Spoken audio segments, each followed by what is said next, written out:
हरे कृष्णा। नारद जी ने आगे महादेव से पूछा, प्रभो, गृहस्थ ब्राह्मणों, यतियों, वैष्णवों, विधवा स्त्रियों और ब्रह्मचारियों के लिए क्या भक्ष्य है और क्या अभक्ष्य, क्या कर्तव्य है, क्या अकर्तव्य, अथवा उनके लिए क्या भोग्य है और क्या अभोग्य, आप सर्वज्ञ, सर्वेश्वर और सबके कारण हैं, अतः मेरी पूछी हुई सब बातें बताइए।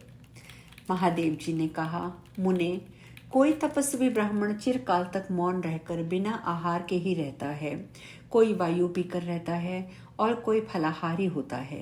कोई गृहस्थ ब्राह्मण अपनी स्त्री के साथ रहकर यथोचित समय पर अन्न ग्रहण करता है। ब्राह्मण जिनकी जैसी इच्छा होती है वे उसी के अनुसार आहार ग्रहण करते हैं, क्योंकि रुचियों का स्वरूप भिन्न भिन्न प्रकार का होता है। गृहस्थ ब्राह्मणों के लिए हविष्य मात्र भोजन सदा उत्तम माना गया है। भगवान नारायण का उच्चिष्ट प्रसाद ही उनके लिए अभिष्ट भोजन है। जो भगवान को निवेदित नहीं हुआ है वह अभक्षणीय है। जो भगवान विष्णु को अर्पित नहीं किया गया है वह अन्न, विष्ठा और जलमूत्र के समान है।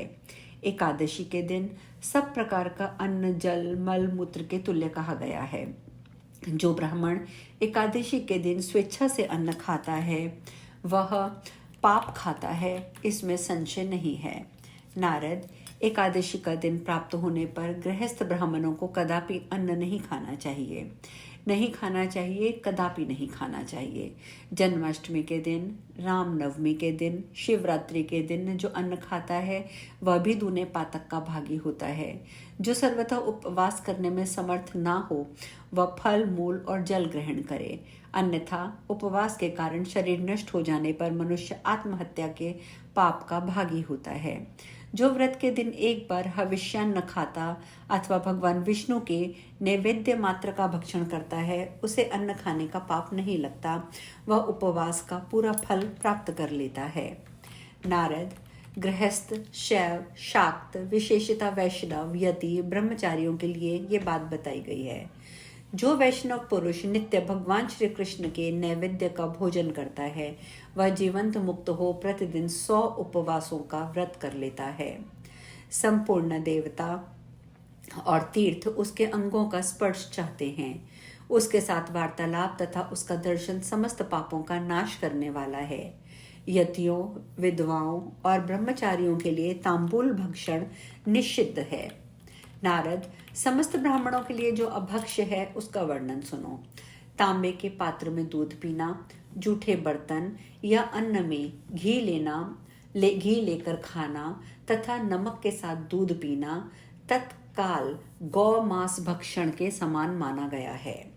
कांस के बर्तन में रखा हुआ एवं जो द्विज उठकर बाएं हाथ से जल पीता है वह शराबी माना गया है और समस्त धर्मों से बहिष्कृत है। मुने, भगवान श्री हरि को निवेदित न किया गया अन्न खाने से बचा हुआ जूठा भोजन और पीने से शेष रहा जूठा जल ये सर्वथा निषिद्ध है। कार्तिक में बैंगन का फल, माघ में मूली, श्री हरि के शयन काल अर्थात चौमासे में कलम्बी का शाक सर्वथा नहीं खाना चाहिए।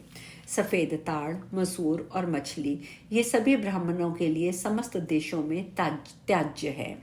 प्रतिपदा को कुष्मांड अर्थात कोहड़ा नहीं खाना चाहिए, क्योंकि उस दिन वह अर्थ का नाश करने वाला है। द्वितीय को ब्रहृति अर्थात छोटा बैंगन अथवा कटेहरी का भोजन कर लें तो उसके दोष से छुटकारा पाने के लिए श्रीहरि का स्मरण करना चाहिए। तृतीया को परवल शत्रुओं की वृद्धि करने वाला होता है, अतः उस दिन उसे नहीं खाना चाहिए। चतुर्थी को भोजन के उपयोग में लाई हुई मूली धन का नाश करने वाली होती है। पंचमी को बेल खाना कलंक लगने का कारण होता है। षष्ठी को नीम की पत्ती चबाई जाए तो उसका फल और दातुन मुंह में डाला जाए तो उससे पाप से मनुष्य पशु पक्षियों की योनि में जन्म लेता है। सप्तमी को ताड़ का फल खाया जाए तो वह रोग बढ़ाने वाला और शरीर का नाश करने वाला होता है। अष्टमी को नारियल का फल खाया जाए तो उससे बुद्धि का नाश होता है। नवमी को लौकी और दशमी को कलम्बी का शाक सर्वथा त्याज्य है। एकादशी को सेम, द्वादशी को पोई तथा त्रयोदशी को बैंगन खाने से पुत्र का नाश होता है। मांस सबके लिए सदा ही वर्जित है। पार्वण श्राद्ध और व्रत के दिन प्रातःकालिक स्नान के समय सरसों का तेल और पकाया हुआ तेल उपयोग में लाया जाए तो उत्तम है। अमावस्या, पूर्णिमा, संक्रांति, चतुर्दशी और अष्टमी तिथियों में रविवार को श्राद्ध तथा व्रत के दिन स्त्री सहवास तथा तिल का सेवन निषिद्ध है। सभी वर्णों के लिए दिन में अपनी स्त्री का भी सेवन वर्जित है। रात में दही खाना, दिन में दोनों संध्याओं के समय सोना, रजस्वला स्त्री के साथ समागम करना ये नरक की प्राप्ति का कारण है। रजस्वला तथा कुल्टा का अन्न नहीं खाना चाहिए। ब्राह्मणशे, शूद्र जातीय स्त्री से संबंध रखने वाला ब्राह्मण का अन्न भी खाने योग्य नहीं होता है। ब्राह्मण सूदखोर और गणक का अन्न भी नहीं खाना चाहिए। अग्रदानी ब्राह्मण, महापात्र तथा चिकित्सक, वैद्य या डॉक्टर का अन्न भी खाने के योग्य नहीं है। अमावस्या तिथि कृतिका नक्षत्र में द्विजों के लिए शौर कर्म वर्जित है। जो मैथुन करके देवताओं तथा पितरों का तर्पण करता है उसका वह जल रक्त के समान होता है तथा उसे देने वाला नरक में पड़ता है। नारद, जो करना चाहिए, जो नहीं करना चाहिए, जो भक्ष्य है और जो अभक्ष्य है, वह सब मैंने तुम्हें बताया है। अब और क्या सुनना चाहते हो? नारद जी ने कहा, जगन्नाथ जगतगुरु, आपकी कृपा से मैंने सब सुन लिया। अब आप ब्रह्मा के स्वरूप का वर्णन कीजिए, ब्रह्म तत्व का निरूपण कीजिए। प्रभो, सर्वेश्वर ब्रह्मा साकार है या निराकार? क्या उसका कुछ विशेषण भी है अथवा उन विशेषणों से रहित निर्विशेष ही है? ब्रह्मा का नेत्रों से दर्शन हो सकता है या नहीं? वह समस्त देहधारियों में लिप्त है अथवा नहीं? उसका क्या लक्षण बताया गया है? वेद में उसका किस प्रकार निरूपण किया गया है?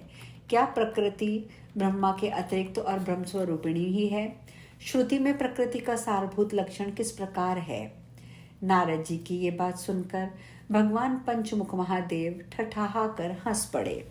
उन्होंने परम ब्रह्म तत्व का निरूपण आरंभ किया। महादेव बोले, वत्स नारद, तुमने जो पूछा है वह उत्तम गूढ़ ज्ञान का विषय है। वेदों और पुराणों में भी वह उत्तम और गूढ़ ज्ञान परम दुर्लभ है। मैं ब्रह्मा, विष्णु, शेषनाग, धर्म और महाविराट, इन सब ने तथा श्रुतियों ने भी इस बात का निरूपण किया है। वेद वेताओं में श्रेष्ठ नारद, जो सविशेष और प्रत्यक्ष दृश्य तत्व है उसका हम लोगों ने वेद में निरूपण किया है। प्राचीन काल की बात है, वैकुंठ धाम में मैंने ब्रह्मा जी ने और धर्म ने श्रीहरि के समक्ष अपना प्रश्न उपस्थित किया था। उस समय श्रीहरि उसका जो कुछ उत्तर उन्होंने दिया वह सुनो, मैं तुम्हें वही बताता हूँ। वह ज्ञान तत्वों का सारभूत तत्व है, अंधकार के से अंधे हुए लोगों के लिए नेत्र रूप है और दुविधा अथवा द्वैत नामक भ्रम रूपी अंधकार का नाश करने वाला है। सनातन परम ब्रह्म परमात्मा स्वरूप है। वह देहधारियों के कर्मों के साक्षी रूप से समस्त शरीरों में विराजमान है। प्रत्येक शरीर में 5 प्राणों के रूप में साक्षात भगवान विष्णु विद्यमान हैं। मन के रूप में प्रजापति ब्रह्मा विराज रहे हैं। संपूर्ण ज्ञान बुद्धि के रूप में स्वयं मैं हूँ और शक्ति के रूप में ईश्वरीय प्रकृति है। हम सब के सब परमात्मा के अधीन हैं। शरीर में उसके स्थित होने पर ही स्थित होते हैं और उसके चले जाने पर हम भी चले जाते हैं। जैसे राजा के सेवक सदा राजा का अनुसरण करते हैं, उसी प्रकार हम लोग उस परमात्मा के अनुगामी बने रहते हैं।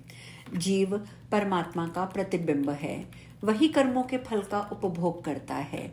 जैसे जल से भरे हुए घड़ों में पृथक पृथक सूर्य और चंद्रमा का प्रतिबिंब होता है तथा उन घड़ों के फूट जाने पर वह प्रतिबिंब फिर चंद्रमा और सूर्य में लीन हो जाता है, उसी प्रकार सृष्टि काल में परमात्मा के प्रतिबिंब स्वरूप जीव की उपलब्धि होती है और सृष्टिमय उपाधि के नष्ट हो जाने पर वह प्रतिबिंब स्वरूप जीव पुनः सर्वव्यापी परमात्मा में लीन हो जाता है। वत्स, संसार का संहार हो जाने पर एकमात्र परम ब्रह्म परमात्मा ही शेष रहता है। हम तथा ये चराचर जगत सब उसी में लीन हो जाते हैं। वह ब्रह्मा मंडलाकार ज्योति पुंज स्वरूप है। ग्रीष्म ऋतु के मध्याह्न काल में प्रकट होने वाले कोटि कोटि सूर्यों के समान उसका प्रकाश है। वह आकाश के समान विस्तृत, सर्वत्र व्यापक और अविनाशी है। योगी जनों को ही वह चंद्रमंडल के समान सुखपूर्वक दिखाई देता है। योगी लोग उसे सनातन परम ब्रह्म कहते हैं और दिन रात उस सर्व मंगलमय सत्य स्वरूप परमात्मा का ध्यान करते रहते हैं। वह परमात्मा निरीह, निराकार और सबका ईश्वर है। उसका स्वरूप उसकी इच्छा के अनुसार है। वह स्वतंत्र तथा समस्त कारणों का भी कारण है। परमानंद स्वरूप तथा परमानंद की प्राप्ति हेतु है। सबसे उत्कृष्ट प्रधान पुरुष पुरुषोत्तम प्राकृतिक गुणों से रहित तथा प्रकृति से परे है। प्रलय के समय उसी में सर्व बीज रूपिणी प्रकृति लीन होती है। ठीक उसी तरह जैसे अग्नि में उसकी दाहिका शक्ति, सूर्य में प्रभा, दुग्ध में धवलता और जल में शीतलता लीन रहती है। आज हम कथा में यहीं विश्राम लेंगे। महादेव आगे क्या कहते हैं ये चर्चा कल करेंगे। हरे कृष्णा।